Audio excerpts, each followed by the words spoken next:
स्वागत है आप सभी का आपके अपने इस YouTube चैनल में। और आज की इस वीडियो में हम फिर से आपके लिए पार्ट 3 लेकर के आए हैं।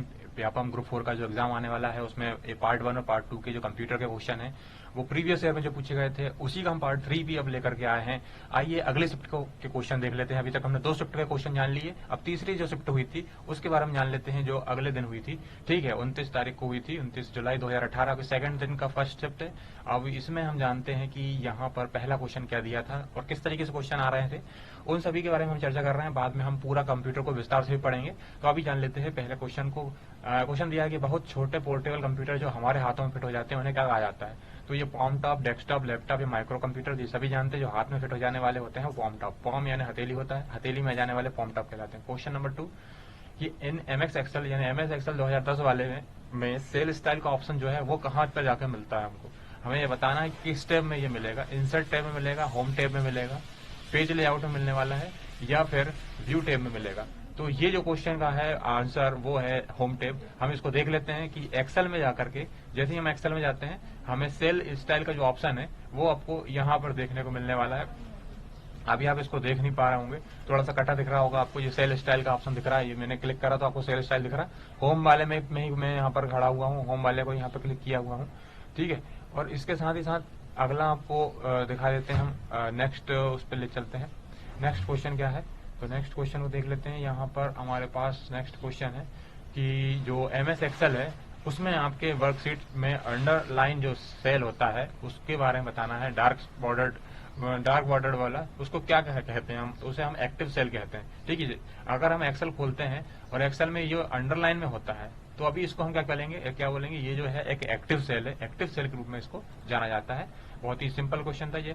इसके बाद नेक्स्ट क्वेश्चन है कि एमएस एक्सेल 2007 में एक सिंगल स्प्रेडशीट में कितने खालिस्तान हो सकते हैं। यानी कि आपको सिंगल स्प्रेडशीट कैन कंटेंट बताना है आपको और 7 वाले में बताना। ध्यान रखने वाली बात यह है कि अभी जो क्वेश्चन बाद, ये बहुत पुराना क्वेश्चन है 2018 का, तब 2007 का क्वेश्चन पूछ लेते थे। अभी 2013 2015 की जो बाद की जो वर्जन है जो एमएस में अपडेट हुआ है 10 के साथ 13 15 उधर के क्वेश्चन आ रहे हैं। ठीक है, तो हम आपको बता दें इसमें 7 वाले में और उसके बाद वाले वर्जन में जो क्वेश्चन का आंसर है आएगा आपके पास वो आपके लिए 10,000 यहाँ पर आपके लिए रहेगा 10 लाख से ज्यादा। ठीक है, और इसमें आपके लिए रो रहेंगे 10 लाख से ज्यादा। इसका एग्जैक्ट जो फिगर रहता है वो भी दिखा देते हैं। और 16,000 से ज्यादा कॉलम होते हैं। इसका एग्जैक्ट फिगर हम आपको बता देते हैं कि इसका एग्जैक्टली क्या फिगर रहता है। तो 19 के वर्जन में अब आप समझ लीजिए कि एक्सेल 19 अगर वाला क्वेश्चन आपसे पूछ लेते हैं जो कि अब अपडेटेड है तो आपके सामने यहाँ पर 10,48,576 रो रहेंगी और कॉलम अगर आपसे पूछे तो 16,384 कॉलम रहेंगे। टोटल एक्टिव सेल का क्वेश्चन कई बार सीपीसीटी के एग्जाम में भी पूछा गया क्वेश्चन है। तो आपका 17,17,98 69,184 आपको ऐसा करके याद रखना है। ठीक है, एक्सेल 16 में भी यही डिजिट याद रखना है आपको। सेम टू सेम डिजिट 13 में भी आपको याद रखना है। 13, 16 और 19 तीनों में ही यही की तीनों डिजिट आपको अच्छे से संभाल के याद रखना है।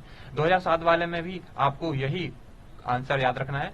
लेकिन 2003 और उसके पहले के वर्जन में क्या आंसर था, तो वो था 65,536 और 256 कॉलम होते थे, रो होते थे 65,536। जो पुरानी बुक है उनमें यह लिखा हुआ है और एक्टिव सेल की संख्या जो है वो इतनी लिखी हुई। ठीक है, तो अभी आपको जो क्वेश्चन का आंसर याद रखना है वो ये वाला ही आंसर आपको याद रखना है। ठीक है, 10,48,576 और 16,384 कॉलम ये रो होते हैं, ये कॉलम होते हैं, इतने आपको याद रखना है। नेक्स्ट अगर हम बात कर लें नेक्स्ट की तरफ, तो नेक्स्ट आपके सामने जो क्वेश्चन है वो है कि एक्सेल 2007 वाले में एक टेम्पलेट का जो उद्देश्य है वो क्या होता है। तो दरअसल हम आपको बता दें कि टेम्पलेट क्या होता है।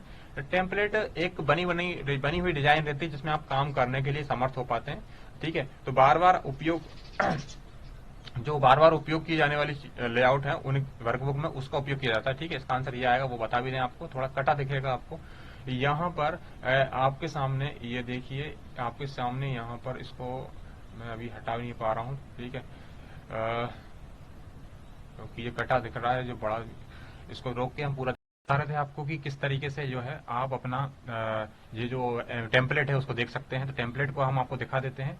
एक्सेल को हम खोलते हैं और टेम्पलेट का क्या उपयोग होता है वो बात कर रहे थे हम। तो यहाँ पर हम आपको बता दें कि जैसे यहाँ पर आप देखिए टेम्पलेट को, अगर आप जैसे हम नया न्यू पे जाते हैं तो टेम्पलेट का क्या इस्तेमाल होता है बार बार उपयोगी। तो यहाँ पर ये टेम्पलेट का ऑप्शन आपको दिख रहा होगा, ये देखिए। अब आप यहाँ पर क्या है कि जैसे ही आप अपना टेम्पलेट जो है यहाँ से आप अपना टेम्पलेट जो है निकाल सकते हैं माई टेम्पलेट से जाकर के। ठीक है, माई टेम्पलेट्स या उसी के ऊपर एक ऑप्शन देते हैं, वहीं से आप इंस्टॉल टेम्पलेट में, इंस्टॉल टेम्पलेट से आपको क्या है किस तरीके का मतलब आपका जो डाटा है वो किस तरीके का रहने वाला है, लोन से रिलेटेड है, यहाँ पे ब्लड प्रेशर ट्रैकर से रिलेटेड दिया हुआ ऑलरेडी, और भी हम एक्टिवेट कर सकते हैं, पर्सनल मंथली बजट से रिलेटेड है, इसको क्रिएट करेंगे हम जैसे ही, और पूरा का पूरा बना हुआ एक फॉर्मेट मिल जाता है, टेम्पलेट बने हुए रहते हैं। ठीक है, तो आपको समझ में आ गया होगा उम्मीद है। अभी हम फिर से बढ़ते हैं हमारे नेक्स्ट अगले क्वेश्चन की तरफ और देख लेते हैं इसमें। अब ये देखिए आप इसमें लिखा है नेक्स्ट क्वेश्चन की सेलेक्ट, जो एमएस एक्सेल है 2010 उसमें सिलेक्टेड कॉलम को हाइड करने के लिए कौन सी शॉर्टकट की उपयोग की जाती है? सिलेक्टेड कॉलम को हाइड करने के लिए, जी हाँ दोस्तों, जैसे कि अब आप इसको देख रहे हो, मैं ये जो सिलेक्टेड कॉलम है, ये कॉलम होते हैं, ये रो होते हैं ना, ठीक है। अब इसको मैं हाइड कर रहा हूं तो उसमें कौन सा आपको विकल्प बताना है, तो विकल्प में आप कंट्रोल के साथ जैसे ही 0 दबाओगे, कंट्रोल के साथ ऐसे 0 दबाओगे वो अपने आप हाइड हो जाएगा। ठीक है, वो कॉलम ही हाइड हो गया। ठीक है, ये आपको मैंने करके बताया। तो यहाँ पर आप समझ लीजिए इसका आंसर जो है कंट्रोल 0 आएगा, कंट्रोल के साथ 0 से आप सिलेक्टेड कॉलम को हाइड कर सकते हैं। नेक्स्ट है आपके पास कि एक्सेल जो है उसमें थीम ऑप्शन जो है कहाँ मिलता है, इंसर्ट में मिलता है टैब में, या होम टैब में मिलता है, पेज लेआउट टैब में मिलता है, या फिर व्यू टैब में मिलता है।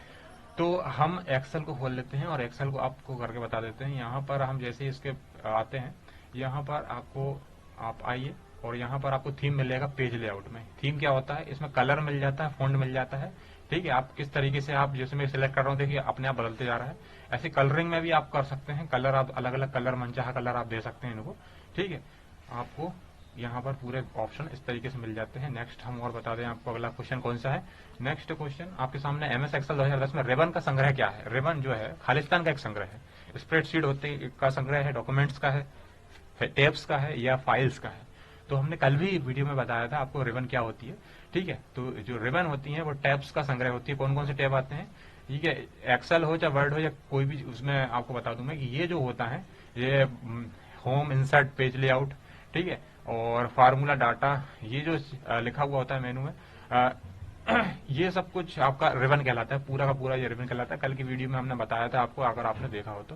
नेक्स्ट क्वेश्चन पढ़ते हैं। इसके बाद वर्ड में अधिकतम फॉन्ट साइज क्या हो सकता है जो हम मैनुअली सेट कर सकते हैं। ठीक है, मैनुअली सेट कैसे कर सकते हैं, मैनुअली वैसे तो मैक्सिमम हम देखते हैं, हमें मालूम है कि जो मैक्सिमम होती है वो आपको ये से ये दिया हुआ है। ठीक है, इसको ये मैक्सिमम में कहां तक होती है, तो 72 तक होती है, जबकि मैनुअली आपको 1638 तक करने की ऑप्शन की अनुमति होती है। 1638 तक आप कर सकते हैं। ये देखिए एकदम से बढ़ गया ये। ठीक है, ये आपको बढ़ गया यहाँ पर। ठीक है, तो इस तरीके से। और इसके बाद हम नेक्स्ट क्वेश्चन पे जाते हैं। नेक्स्ट क्वेश्चन 1638 के बाद इसमें दिया है कि आप वर्ड में, आप एमएस वर्ड में देखेंगे तो बुलेट और नंबरिंग आइकन को कहाँ मिलेगा आपको। ठीक है, कहाँ ढूंढ पाएंगे आप, तो इंसर्ट में, होम में, डिजाइन टैब में, या व्यू में। तो बुलेट और नंबरिंग आइकन क्या होते हैं, बुलेट और नंबरिंग आइकन वो होते हैं कि आप कोई भी चीज लिख रहे हैं तो उसको लिखने के बाद, लिखने की शुरुआत में आपको पहले से ही, जैसे ये लिखा मैंने और मैं जब बुलेट और नंबरिंग ढूंढूंगा तो मैं आपको बता दूं, यहाँ पर आपको बुलेट्स और नंबरिंग का ऑप्शन मिल जाएगा। आइए हम बता दें आपको, यहाँ पर होम में ही मिल जाएगा। ठीक है, ये होते हैं बुलेट्स, ये देखिए ये होते हैं बुलेट्स। यहाँ पर आप जैसे लगाएंगे, देखिए यहाँ पे लगता हुआ दिखाई दे रहा होगा, ये यहाँ पर बदलाते जा रहा है। ठीक है, जैसे मैंने इसको चुन लिया, उसके बाद जैसे मैंने एंटर दबाया, अगला पे लिखा, तो ऑटोमेटिकली वो ही ऑप्शन आपको साथ में बुलेट, अगली वाली लाइन में बुलेट आपको लगती हुई दिखाई दे जाएगी। ठीक है, और ये नंबरिंग का आप जैसे ही फॉर्मेट चाहते हैं, नंबरिंग का फॉर्मेट इस तरीके से बदलाते हुए आपको दिख रहा होगा, इस तरीके से हो जाता है। ठीक है, तो बुलेट्स और नंबरिंग आपको होम टैब में मिल जाता है। अगला है हमारे पास कि एमएस वर्ड 2007 में पोर्ट्रेट को क्या कहा जाता है, पोर्ट्रेट को खालिस्तान कहा जाता है। तो पोर्ट्रेट और लैंडस्केप ये पेज के ओरिएंटेशन होते हैं, page align, page align, column align वगैरह नहीं होते, जो ये पेज के ओरिएंटेशन होते हैं, आड़ा और खड़ा। ठीक है, आड़ा और खड़ा दो प्रकार की चीजें यहाँ पर हम जानते हैं। ठीक है, जैसे हम इसमें प्रिंट में, आपको प्रिंट प्रीव्यू में जैसे जाते हैं आप, तो यहाँ पर हम आपको दिखा दें कि प्रिंट वाले ऑप्शन में जाने के बाद यहाँ पर प्रिंट प्रीव्यू में दो तरीके का ऑप्शन देता है। ठीक है, एक तो पोर्ट्रेट होता है, एक लैंडस्केप होता है। ओरिएंटेशन, ये पोर्ट्रेट हो गया, लैंडस्केप हो गया। ठीक है, इस तरीके के दो ऑप्शन होते हैं। नेक्स्ट है हमारे पास क्वेश्चन, नेक्स्ट हम देख लेते हैं। यहाँ पर आपको दिया हुआ है कि एमएस वर्ड में कैरेक्टर को इटैलिक बदलने के लिए खालिस्तान शॉर्टकट की का उपयोग किया जाता है। तो इटैलिक में बदलना है तो कंट्रोल के साथ आई, काफी सिंपल यहाँ पर शॉर्टकट की पूछी हुई है, कंट्रोल के साथ आई।